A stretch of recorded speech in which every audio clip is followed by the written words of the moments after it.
السلام علیکم ورحمۃ اللہ وبرکاتہ۔ میرے عزیز ناظرین، پیارے سے چینل سیرت مصطفیٰ پر ایک شبہات کو دور کرنے والی ویڈیو کے ساتھ خوش آمدید۔ میرے پیارے عزیزو، آج کل آپ ملک کے حالات سے بخوبی واقف ہوں گے کہ ایک فتنہ چل رہا ہے حضور صلی اللہ علیہ وسلم کی شان میں گستاخی کا۔ حضور صلی اللہ علیہ وسلم کی شادیوں کو لے کر نپور شرما جیسی عورت حضور صلی اللہ علیہ وسلم کی پاک ہستی پر حضور کے نکاحوں کو لے کر اعتراض کر دیتی ہے۔ اس ویڈیو کے اندر آپ لوگوں کو مختصراً میں حضور کے نکاحوں کی وجوہات کے بارے میں بتلاؤں گا۔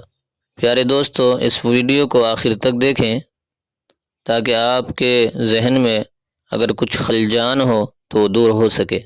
میرے عزیز ناظرین، نبی کی حیثیت عام انسانوں کی نہیں ہوتی، وہ خالق کائنات کا نمائندہ اور اس کی مرضیات کا ترجمان ہوتا ہے۔ اس کا اٹھنا بیٹھنا، چلنا پھرنا، کھانا پینا، دوست اور دشمنوں کے ساتھ اس کا رویہ، سفر اور حضر، غرض کے زندگی کا ایک ایک لمحہ اور ایک ایک حرکت اور عمل انسانیت کے لیے اسوہ اور نمونہ ہوتا ہے۔ اس کے بولنے میں بھی انسانوں کے لیے سبق ہے اور اس کی خاموشی میں بھی۔ نبوت کا سلسلہ جناب محمد الرسول اللہ صلی اللہ علیہ وسلم پر مکمل ہو گیا۔ آپ کے بعد نہ کوئی نبی آیا ہے اور نہ آ سکتا ہے، اس لیے پیغمبر اسلام صلی اللہ علیہ وسلم کی ذات و صفات والا 100 200 اور 1000 2000 سال کے لیے نہیں بلکہ قیامت تک کے لیے نمونہ ہے، اور آپ کی سیرت اور سنت کی اتباع میں آخرت کی بھی کامیابی ہے اور دنیا کی بھی کامیابی ہے۔ زندگی کا ایک اہم شعبہ ازدواجی اور خاندانی زندگی ہے، جس سے ہر انسان گزرتا ہے۔ ہر شخص حاکم اور قاضی نہیں بنتا، ہر شخص تجارت اور کاروباری نہیں بنتا، لیکن تقریباً ہر شخص خاندان کا حصہ ضرور ہوتا ہے۔ شادی بیاہ کے مرحلے سے گزرتا ہے اور اس کے ذریعے ایک نیا خاندان وجود میں آتا ہے۔ خاندان کا حصہ مرد بھی ہوتے ہیں اور عورتیں بھی ہوتی ہیں۔ اس کو قدم قدم پر رہنمائی کی ضرورت پیش آتی ہے، اسی لیے رسول اللہ صلی اللہ علیہ وسلم کو عام لوگوں کے مقابل زیادہ نکاح کی اجازت دی گئی۔ آپ نے مختلف قبائل میں نکاح کیے، جس سے اسلام کی اشاعت میں مدد ملی۔ خواتین نیز خاندانی زندگی سے متعلق احکام کی تفصیلات مہیا ہوئیں۔ آپ نے بحیثیت مجموعی جن خواتین سے نکاح کیا ان کی تعداد 11 ہے۔ ان میں ام المؤمنین حضرت عائشہ رضی اللہ عنہا کے علاوہ سب کی سب بیوہ یا مطلقہ تھی۔ آپ نے پہلا نکاح حضرت خدیجہ رضی اللہ تعالی عنہا سے کیا، جو عمر میں آپ سے 15 سال بڑی تھی اور ایک بیوہ خاتون تھی۔ 55 سال کی عمر ہونے تک آپ کے نکاح میں ایک ہی بیوی رہی، حضرت خدیجہ، اور ان کے بعد حضرت سودا۔ زندگی کے آخری 8 سالوں میں بقیہ ازواج آپ کے نکاح میں آئی۔ غرض یہ ہے کہ پہلا نکاح آپ نے 25 سال کی عمر میں 40 سال کی خاتون سے کیا۔ دوسرے ایک کے سوا آپ کی تمام بیویاں بیوہ یا مطلقہ تھی۔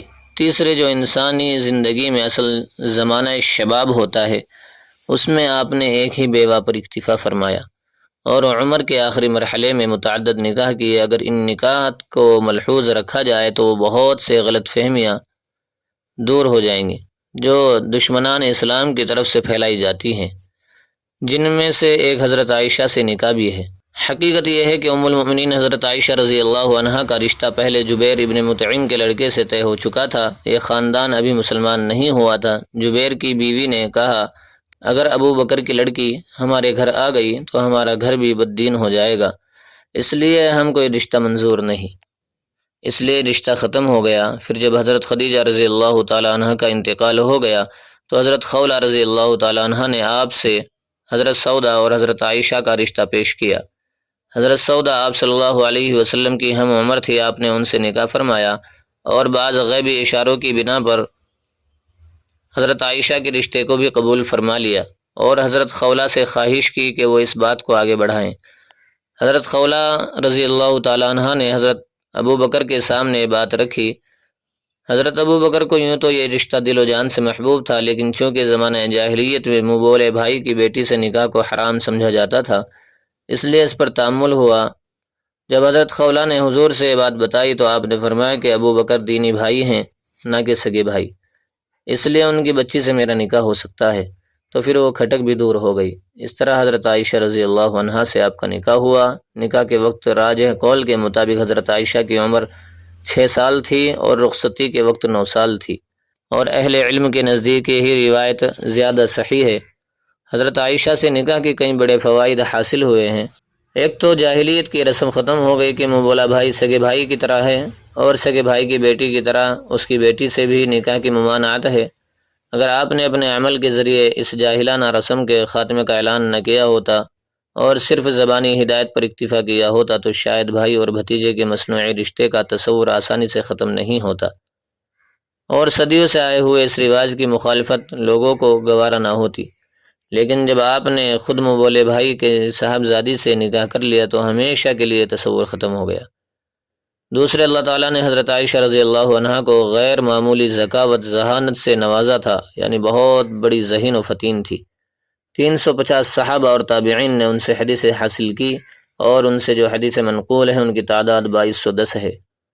7 صحابہ وہ ہیں جن کو روایات حدیث میں مکثرین کہا جاتا ہے۔ یہ وہ صحابہ ہیں جنہوں نے 1000 سے زیادہ حدیث آپ سے نقل کی ہیں۔ ان میں جہاں 6 مردوں کے نام ہیں وہیں ایک نام حضرت عائشہ صدیقہ رضی اللہ عنہا کا بھی ہے۔ فتاویٰ میں بھی حضرت عائشہ کا پایہ بہت بلند تھا، اور ان کا شمار عہد صحابہ کے ان اصحاب فتاویٰ میں ہوتا تھا جنہوں نے کثرت سے فتاویٰ دیے ہیں۔ اس سے فقہ و فتاویٰ کے میدان میں ان کی خدمات کا اندازہ کیا جا سکتا ہے۔ عربی زبان میں ایک اصطلاح استدراک کی ہے، کسی شخص کی بات یا تصنیف میں کوئی غلطی یا غلط فہمی ہو گئی ہو تو اس کی اصلاح کو استدراک کہتے ہیں۔ حضرت عائشہ رضی اللہ عنہا نے اکابر صحابہ پر استدراک کیا ہے، جس کو علامہ جلال الدین سیوطی نے عین الاصابہ فی استدراک عائشہ علی الصحابہ کے نام سے جمع کیا ہے، اور اہل علم کی رائے ہے کہ عموماً ان استدراکات میں حضرت عائشہ کا نقطہ نظر زیادہ درست ہے۔ پھر یہ کہ حضرت عائشہ جیسی ذہین خاتون کے آپ کے نکاح میں ہونے کی وجہ سے خواتین اور خاندانی زندگی سے متعلق بہت سارے مسائل کا حل انہی کی روایات سے ہوا ہے۔ اس لیے امت کو آپ کے ذریعے جو علمی اور فکری فائدہ پہنچا وہ بظاہر کسی اور سے نہیں ہو سکتا تھا۔ رسول اللہ صلی اللہ علیہ وسلم کے بعد حضرت عائشہ رضی اللہ عنہا 47 سال زندہ رہی، اور ان کی ہدایت اور اصلاح اور تعلیم و تربیت کا چشمہ جاری رہا۔ کہا جاتا ہے کہ 20 سال میں ایک نسل بدل جاتی ہے۔ اس طرح حضور صلی اللہ علیہ وسلم کی وفات کے بعد بھی 2 نسلیں ان سے فیض یاب ہوئی۔ یہ اس لیے ممکن ہو سکا کہ وہ کم عمری میں آپ کے نکاح میں آ گئی تھی۔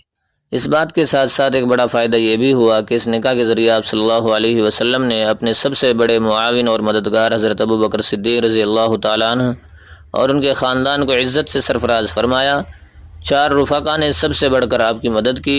ان میں سے 2 حضرت ابو بکر اور حضرت عمر رضی اللہ تعالیٰ عنہما کی صاحبزادیوں کو آپ نے اپنے نکاح میں لے کر عزت بخشی، اور 2 دوستوں کو یعنی حضرت عثمان اور حضرت علی کو اپنی صاحبزادی سے نکاح کرا کر عزت افزائی کی، اور اس طرح آپ نے ان 4 دوستوں کی قربانی کے مقابلے دلداری فرمائی۔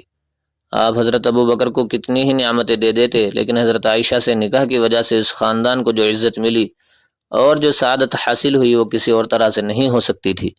اس لیے نہ کبھی حضرت ابو بکر کو پچھتاوا ہوا کہ عمر کے کافی تفاوت کے ساتھ آپ نے اپنی صاحبزادی کا نکاح کر دیا، اور نہ خود حضرت عائشہ کو، بلکہ وہ اس نسبت کو اپنے لیے باعث عزت اور افتخار سمجھتی تھی۔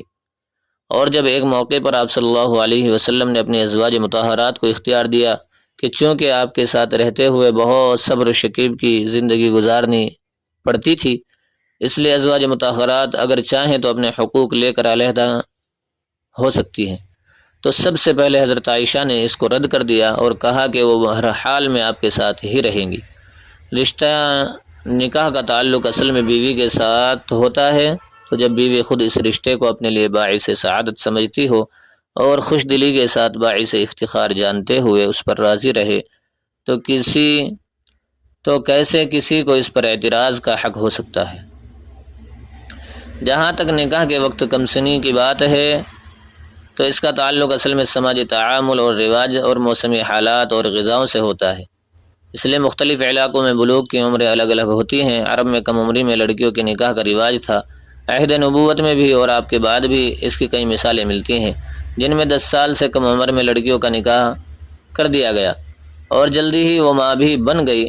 خود حضرت عائشہ کے نکاح میں حضرت خولہ نے رشتہ پیش کیا اور حضرت ابو بکر نے رضائی بھائی ہونے کے کا بھی عذر کیا، لیکن عمر کے تفاوت پر کسی تعامل کا اظہار نہیں کیا۔